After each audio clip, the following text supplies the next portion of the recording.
Hi everybody. Today I am making strawberry ice cream from scratch. Last week I made the recipe Simplest Vanilla Ice Cream from Mark Bittman's book, How to Bake Everything, but I didn't get a chance to video it because the ice cream maker was a little bit tricky the first time. But now I've got it down, so I decided to make a variation on the vanilla ice cream and add some strawberries. So I hope you enjoy.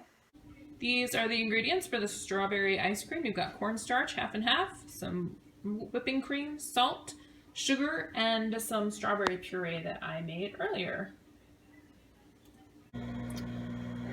So here I've got a little cornstarch slurry. It's 2 tablespoons of cornstarch and 2 tablespoons of half and half that will go in to the mixture after it's heated to thicken it up a little bit. Here's the mixture. This is the rest of the half and half that didn't get put in with the slurry. Some cream, some sugar, and some salt. And basically I'm just gonna whisk this together and stir it every now and then until it starts to get pretty warm. So like basically almost simmering.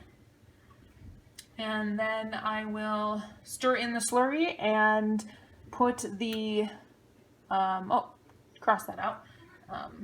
I won't actually put the strawberries in until a little bit later. I'm now adding the cornstarch slurry to the mixture.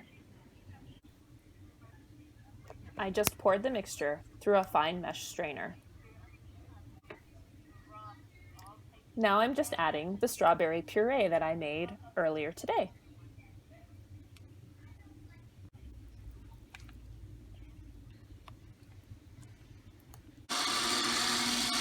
Alright, so here's my ice cream maker.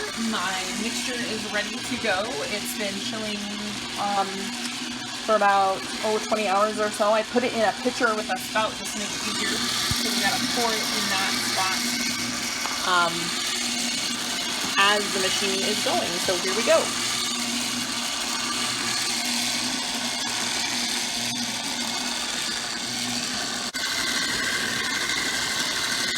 So it's chugging along. You can see I made a little bit of a mess putting it in there, but it takes about 20 to 30 minutes, and basically when it stops, it's done.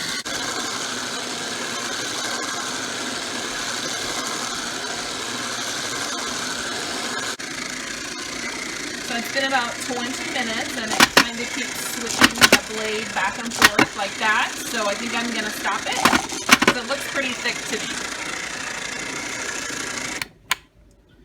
Alrighty, unplug that and unlock this.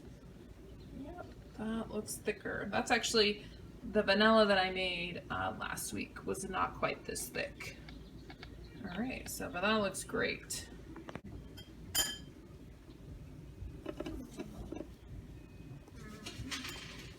So you can see it's kind of got a softer, like soft serve consistency, but it's really tasty. So obviously if you want it harder, you can take it out of this, put it in a different container, and freeze it to be a harder ice cream, or you can enjoy it just like it is, and it tastes pretty great. All right, so we are trying it out right now. It's very creamy, very fresh fruit tasting. What do you think, Jacob? He said, why don't you? You don't like it? It's very greeny. It doesn't really taste like strawberry. I like it. You like it? Yeah, it does kind of have that green taste to it a little bit. But speaking as someone who's not a fan of strawberries, I think it's pretty good. So after we enjoyed it, I transferred the rest of it to this ice cream container I bought on Amazon. It holds up to 1.5 quarts. It's Sumo, if anybody's interested in that brand. And it has a nice lid that snaps on. And then you can put the rest of it in the freezer, or if you don't like the consistency of it when it comes out and you want it all to be frozen, obviously you can put it in here and let it freeze before you eat it. It does need some time to soften up though when you want to eat it. It's not very easy to scoop straight out of the freezer. So it's definitely something where you want to let it sit out maybe for 15 minutes or so on the counter before you actually try and scoop it. But what's nice about this container, obviously, is that it's long, so you can get a nice scoop of ice cream along the length of the container. So I hope you enjoyed watching, and I plan on making more ice cream in the future, especially now that it is getting pretty hot outside.